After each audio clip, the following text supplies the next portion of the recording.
Let's go mga brad. Samahan niyo ako. Magbiyahe tayo ngayong holiday. Let's go.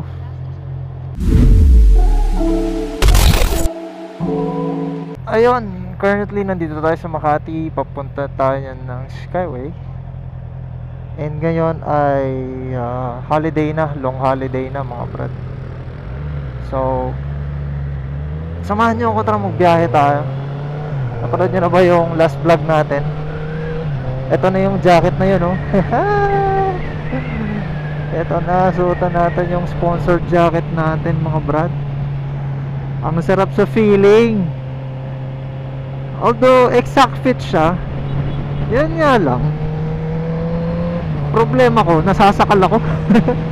Pag naka-button yung sa may leeg, medyo nasasakal ako, kaya hindi ko na lang siya binoton. Hindi ko na siya nilak, parang gano'n. Importante wala tayong ginastos dito sa jacket natin. Salamat po ulit sa nag-sponsor ng ating jacket. Maraming salamat po. Pagpalain pa kayo. Meron kaming family camp sa Baguio Teachers Camp. Shoutout po dyan sa mga kabrad natin sa Baguio City. Kita-kita tayo dyan mga brad. Hanggang dulo tayo na expressway, which is sa Rosario, La Union. Ayan. Dati yan yung ruta ng Ironman eh. Diyan sila nag-e-exit. Tapos diretso na pa norte. Buong North Luzon na yan. Kung hindi nyo pa napanood yung Boss Ironman natin mga brad, ilalagay ko yung link dyan. Panoorin nyo na lang. Ilang beses ko na rin inulit-ulit yan dahil namimiss ko yung Ironman. Sana hindi tayo ma-traffic at walang ulan. Thank you in advance, Lord. Maraming salamat po. Wow, traffic. Grabe. 4:59 AM dito sa Skyway Stage 3 mga brad. Dito pa lang ramdam na natin ang traffic.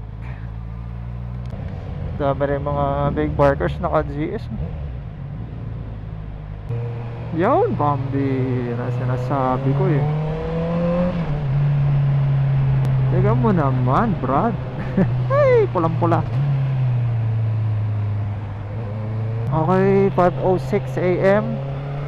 Nandito na tayo sa NLEX Balintawak M3. Okay, kisuyo lang po.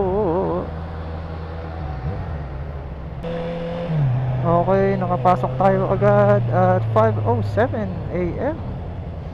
Ito na, bakbaka na to, pambera. So far, hindi pa naman tayo na heavy traffic. Pero pambera, pulang-pula oh. Ay, let's do this mga brad. Lagi natin tatandaan, kasama natin ang Diyos. Tamang lane filtering lang tayo mga brad, para hindi tayo maipit. So habang tayo ay nagle-lane filtering mga brad, makikisabit tayo dun sa mainit na issue ngayon sa social media. Napanood ko lang din at napanood ko rin yung vlog ni Team Motovlog about it. Ito yung isa sa mga sikat na tanong ngayon: diploma o diskarte? Yan mga brad. Kayo ba? Bago ko ibigay yung aking feedback about this hot issue, kayo ba mga brad, ano ba ang take nyo sa diploma o diskarte? Well, ako ang take ko doon mga brad sa diploma o diskarte is ito lang. Re-respeto ko yung mga opinion nyo, no? Pero ako, una sa lahat, diploma. Kasi kapag may diploma ka, mas maganda ang opportunity. Hindi ko naman sinasabing walang opportunity pag puro ka diskarte. Actually, maganda ang opportunity pag magaling kang dumiskarte. Laging may bukas na pinto yan. Kung meron kang diploma mga brad, isa yun sa mga nag-a-attract ng mga opportunities. Diba? Alam mo naman ng society natin ngayon, madalas naghanap sila ng proof, no? So less hassle kapag meron kang diploma. ano. Mas maganda lalo kapag may diploma ka na, may diskarte ka pa, 'di ba? Kasi marami akong kakilalang may diploma pero kulang sa diskarte. Ano? Hindi naman ako babanggit ng mga pangalan, ano. Syempre, respeto naman natin sa kanila kung ano yung pinagdadaanan nila. Pero mas maganda, ano, mayroon kang diploma, mayroon kang diskarte. Yung diploma, yan yung pagbabalik mo ng responsibilidad sa yung magulang kasi syempre, 'di ba, pinag-aaral ka, no? Kasi yung pinapaaral sa atin, ano, hindi naman 'yan pinupulot ng mga magulang natin, no? Majority mga magulang natin siguro meron diyan na talagang mayaman, ganyan, no? Pero karamihan sa atin, ano, pinag-aaral tayo, pinang-aaral sa atin, pinaghihirapan ng mga magulang natin 'yan. So, yung ating pag-aaral, yung ating diploma, responsibility natin sa parents natin, no? Kung gusto mo talaga ng dumiskarte, tapusin mo muna yung diploma mo para mapatunayan, para may mapatunayan ka sa magulang mo, 'di ba, mga brad? Ngayon, pag natapos mo yung diploma mo, tsaka mo banatan ng diskarte, 'di ba? Full pack ka na 'yan. Pag may diploma ka na, may diskarte ka pa, 'di ba, mga brad? Marami akong kakilala, may diploma na, may diskarte pa. Sila yung mga asensado sa buhay. Pero hindi ko naman ibig sabihin na yung mga walang diploma at puro diskarte lang ay hindi magiging successful. Hindi naman po ganun yung ibig ko sabihin, ano. Kasi maraming pinapalad sa ganong bagay. Kasi siguro dahil hindi sila nakapagtapos, dahil sa kahirapan ng buhay, or hindi sila nagkaroon ng opportunity makapag-aral, ano, may mga ganun eh. Kaya binabawi nila sa diskarte. Yan ang, ano, tatak Pinoy, ano. Pag hindi kaya ng diploma, babanatan ng diskarte, no? So kanya-kanyang point of view lang yan. So kung hihingin niyo yung payo ko, mga brad, about diploma and diskarte, isa lang ibabanat ko dyan, mga brad. Kapag meron kang pagkakataon, nabigyan ka ng pagkakataon na makapagtapos, tapusin mo, no? Kasi hindi lahat na pagkakatiwalaan, di ba? Kaya nga, di ba, lagi ko sinasabi sa inyo, kapag napagkatiwalaan, ingatan. Yan yung lagi nating banat. Kasi hindi natin alam kung ano mangyayari bukas eh. At least handa ka, di ba? Meron kang baon. Kumbaga sa gera, meron kang bala, di ba? Ngayon, hindi man sumang-ayon ng panahon sa diploma mo, diyan papasok yung galing ng diskarte mo, mga brad. Parang ako, gusto ko lang i-share sa inyo, no. Yung trabaho ko ay walang kinalaman sa diploma ko. Sa totoo lang. Pero trinay ko pa rin. Trinay ko pa rin na mag-apply doon sa related sa diploma ko. Kaso wala talaga eh. So binanatan natin ng diskarte. Ano? Yan yung gusto kong i-share sa inyo, mga brad. Kasi ako naranasan ko eh. Hindi ko naman kayo pwedeng payuhan nang hindi ko naranasan, di ba? Saludo ako doon sa mga nagpapadaan sa amin, ano, sa mga nagbomotor sa gitna. Yung mga nagbibigay talaga ng daan. Saludo po ako sa inyo, mga nakakaintindi ng lane filtering. Maraming salamat po. Minsan napapansin ko pag ganitong traffic, yung kunwari ganyan, ano. Tapos pag narinig nila or nakita nila, mapapansin mo gumigilid yung sasakyan. Yun yung mga mapagbigay sa daan. Maraming salamat po sa inyo. Alam ko may iwan kayo sa traffic, pero pinagbibigyan nyo kami. Kasi syempre wala naman kaming aircon, wala naman kaming bubong, ano, mahirap naman kung maarawan or maulanan man, pero wag naman sana, no. Kaya gusto kong pasalamatan yung mga namimigay sa daan. Maraming salamat po. Putol-putol yung traffic, mga brad. Pero buti naman at wala pa tayo nadaan ng disgrasya. Buti na lang. Yan ang benefit kapag traffic, kasi syempre hindi nabuunahan, diba? Mga brad, nandito na tayo sa SZ Texto. Salamat po sa nagpasingit sa akin. Sensya na po kayo, sakit na ng puwet ko. Ano oras kaya tayo dadating ng Baguio? First time kasi natin, mga brad, na mula Manila rerekta ng Baguio. Thank you po.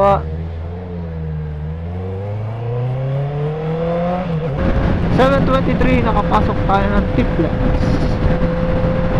This update is brought to you by DJI. DJI, baka naman. Parang maganda yung wireless mic nyo ha, baka naman. Ako, marami ata ang tao dito sa Petron Tiplex. May pila. Bale, 3 bars pa naman tayo mga brad. Ako dyan na lang tayo magagas. Habang naman. Sayang. Ang sakit na ng back pain ko. Sa back pain na nga. Sakit pa. Ay! Was Iron Man oh!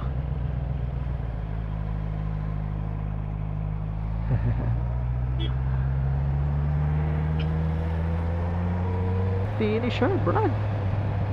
Pambira, 1 bar na lang tayo. Pero pa 2 exit ata. Bakit kaya tayo?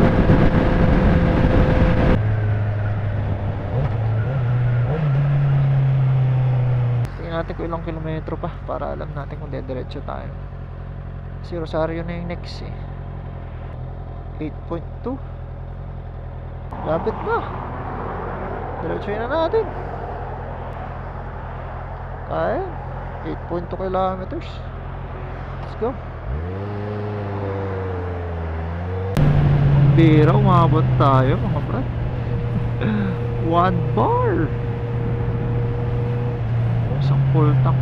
Kaya niya pala isang full tank mula Manila hanggang dulo ng expressway. May traffic dito, pambira. Nako, nai-imagine ko na yung paakyat ng Baguio City mga brad. Huwag naman sana, pero pambira, pala na. Kasama naman natin ang Lord. Nanalangin tayo eh. Let's go. Yes, 8:20. Nakarating tayo sa dulo ng expressway.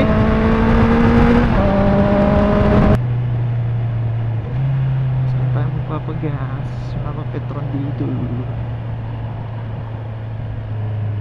Dito na tayo sa La Union, Rosario mga brad. Gasolina tapos stopover.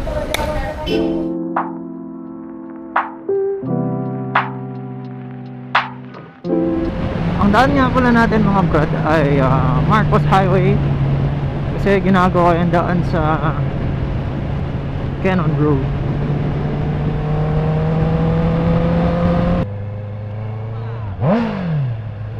Bomba daw. Rotary International. Ito lang ang dito, pwede mong pagpicturan. Yung Lionhead kasi nandun sa kabilang sa Cannon Road. Pero pang bira, nakaka-stress tong paakyat na to ng Marcos. Yung daan kasi dito parang hagdan eh. Kumagano, dug.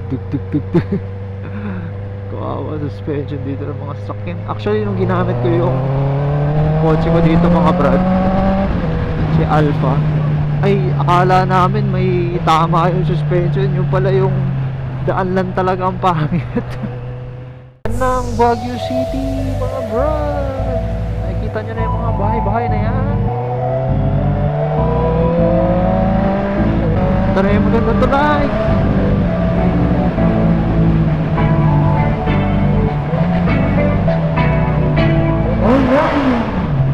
Oh, diba?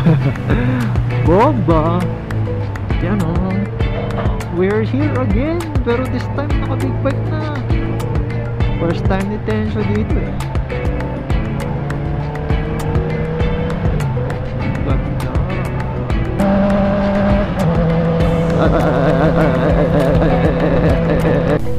Yes, Baguio City. Hello. Tama ba to? Tama ba ang dinadaanan natin?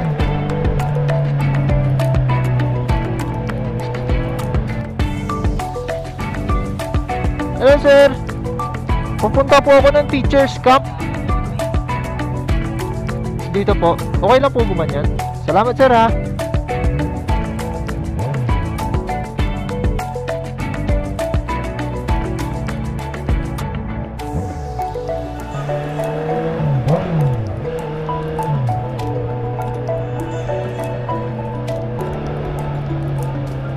handa ako na.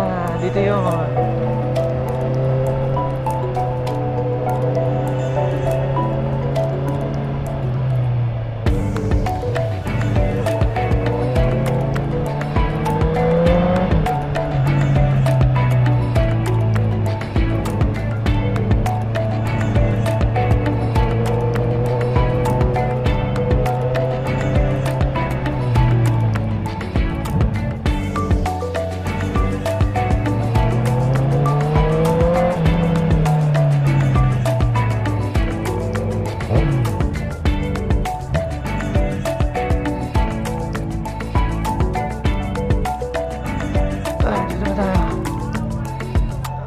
Saan tayo pa-park?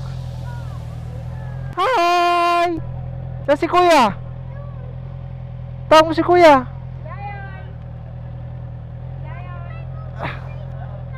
Ah? Hag dito! Ah, hot yan ah, hot! Pupunta po dito! Dito po!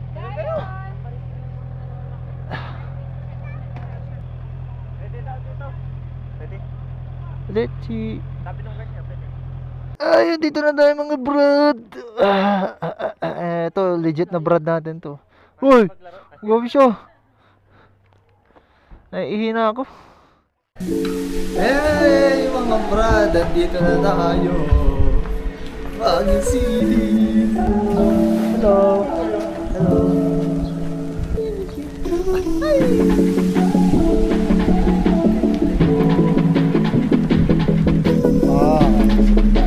Hi Brad.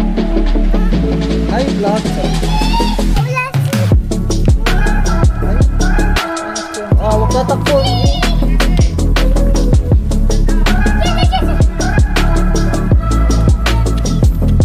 Hello. Pasok dito sa loob. Dito. Hi vlog. Hi vlog. Sige na. Face ka dun sa camera.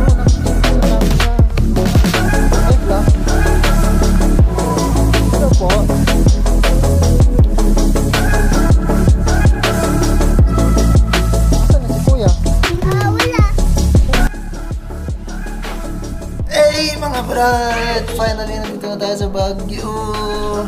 Mr. Omega, Vampira. Dito na tatapos yung adventure natin for today. Lagi ko sinasabi sa inyo kapag napagkatiwalaan, ingatan. Let's go. Good night.